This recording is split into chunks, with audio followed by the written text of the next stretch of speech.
আজকে আমি ইফতারের জন্য বানাবো ভর্তা ভাত।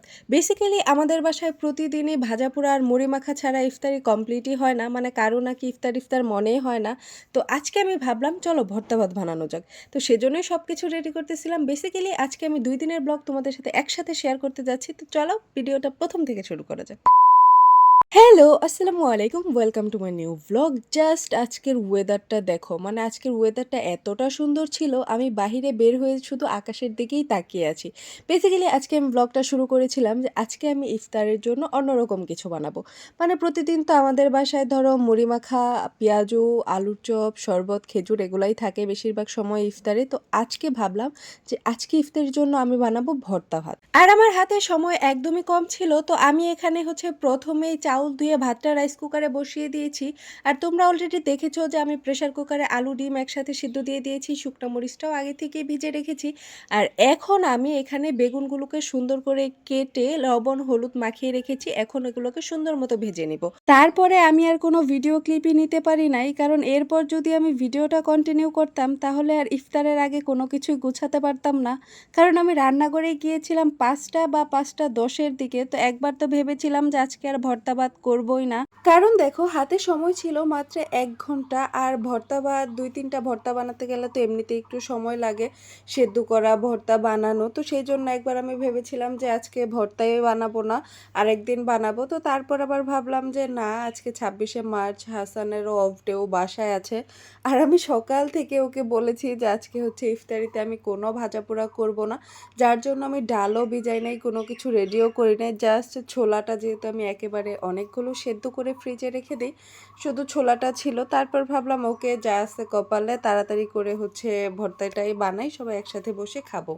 তো সেজন্যই হচ্ছে ইফতারের সময় শুধু খেজুর আর শরবত খেয়ে রোজাটা ভাঙি। আর এই তো দেখতেই পারতেছো, এখানে আমি গরম গরম ভাত বেড়ে নিছি। আম্মুকে আমি আগেই ভাত বেড়ে দিছি, তারপর হচ্ছে আমাদের ভাতটাও বেড়ে নিয়ে আসলাম। আর এখন এই তো এখানে ছিল আলু ডিমের ভর্তা, সাথে ছিল বেগুনের ভর্তা, আর এই তো এখানে ছিল ডালের ভর্তা। তাড়াহুড়াতে আমি ডালটা সেদ্ধ করার সময় ডালে পানির পরিমাণ একটু বেশি দিয়ে ফেলেছিলাম, যার জন্য ডালটা দেখে মনে হচ্ছে এটা আমি ডালের ভর্তা না ডালের ভুনা করেছি। তো যাই হোক, এখানে আমি হচ্ছে হাসানকে খাইয়ে দেওয়ার পর ২-৩টা ভর্তা একসাথে নিয়ে তারপর ভাতগুলা মাখিয়ে নিচ্ছিলাম। আসলে এভাবে খাওয়ার মজাই আলাদা, তোমরাও একবার খেয়ে দেখো। ২-৩ ভর্তা দিয়ে একসাথে ভাত মাখিয়ে খেলেই বুঝতে পারবে যে এভাবে ভাত খেতে আসলে কতটা ভালো লাগে। Good morning. পরের দিন সকাল 10টা 10:30টার সময় আমার দেবর এসে আমার ঘুম ভাঙালো, আর সাথে নিয়ে এসেছিল কতগুলো খেলনা। ও আমার সাথে বসে খেলবে সেই জন্য, আর ওকে নিয়ে আমি রান্নাঘরে চলে আসলাম।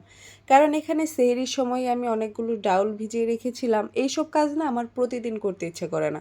যেমন ধরো পুরা রোজা চলে যাচ্ছে ১ মাসের, আমি মাত্র ২ দিন ছোলা সিদ্ধ করছি, একদিনে প্রায় ২০ দিনের ছোলা সিদ্ধ করে রেখেছিলাম। তারপর ২০ দিনের দিন আবার হচ্ছে ১০ দিনের জন্য আমি ছোলা সিদ্ধ করে রাখছি।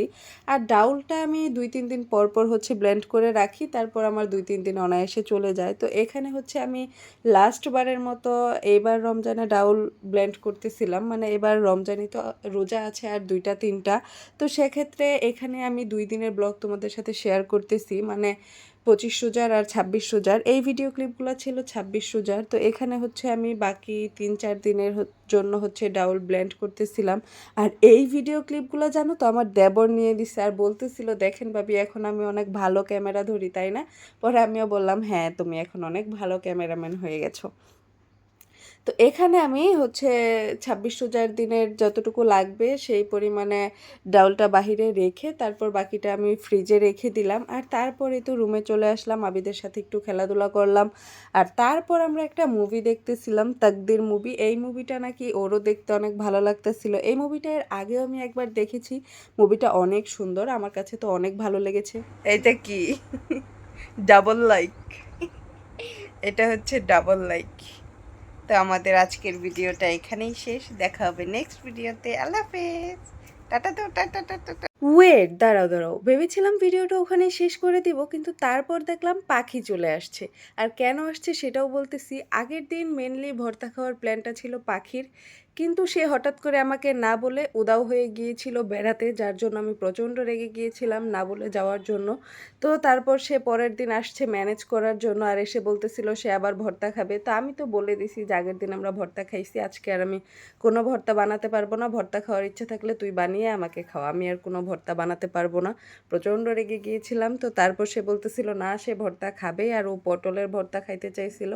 তো এখানে তো তোমরা দেখতেই পেয়েছো যে পটলগুলো হচ্ছে তেলে ভাজা হচ্ছিল। আর এদিকে আমি কাঁচামরিচ, পেঁয়াজ আর রসুন কেটে নিছি। এগুলো হচ্ছে পটলের সাথে ভাজতে হবে। আর এখানে আমি ইফতারের জন্যও সবকিছু রেডি করতেছিলাম। ছোলা রান্না করেছিলাম আর ডাউলের বড়া বানাইতেছিলাম, শরবত, খেজুর এগুলাই করতেছিলাম। কারণ তারপর আবার ভর্তা ভাত খাওয়া হবে সেইজন্য। তো এখানে হচ্ছে আমার ডাউলের বড়াগুলাও ভাজা হয়ে গেছে। মোটামুটি আমার ইফতারের সব জিনিস রেডি। আর এই তো এখানে হচ্ছে এখন আমি কাঁচামরিচ, রসুন, পেঁয়াজ এগুলো সবকিছু দিয়ে দিচ্ছিলাম একসাথে পটলের সাথে ভাজা, ভাজা হওয়ার জন্য। এই ভর্তাটা একটু ভেজে করলেই বেশি ভালো লাগে সেদ্ধ করার থেকে। আচ্ছা, তোমরা কি কেউ পটলের খোসার ভর্তা খেয়েছো? আমি কিন্তু খেয়েছি, সেমভাবেই বানানো হয়। আমার আম্মু আগে বানাতো। ওই ভর্তাটাও খেতে অনেক মজা হয়। তো এখানে আমি সুন্দর মতো সবকিছু ভেজে নিলাম। আর এখন এটাকে সুন্দর করে সবকিছু একসাথে একটু লবণ দিয়ে পাটায় বেটে নিলেই হচ্ছে ভর্তাটা একদম রেডি হয়ে যাবে। আর এদিকে ইফতারের সময়ও হয়ে যাচ্ছিল। আর মাত্র ১৫ মিনিট সময় হাতে ছিল, যার জন্য আমি একটু তাড়াহুড়াই করতেছিলাম। এক পর্যায়ে তো আমি পাখিকে বসিয়ে দিয়েছিলাম বাটার জন্য, যেন আমি তাড়াহুড়া করে গিয়ে হচ্ছে ইফতারের জিনিসগুলা গুছিয়ে ফেলতে পারি।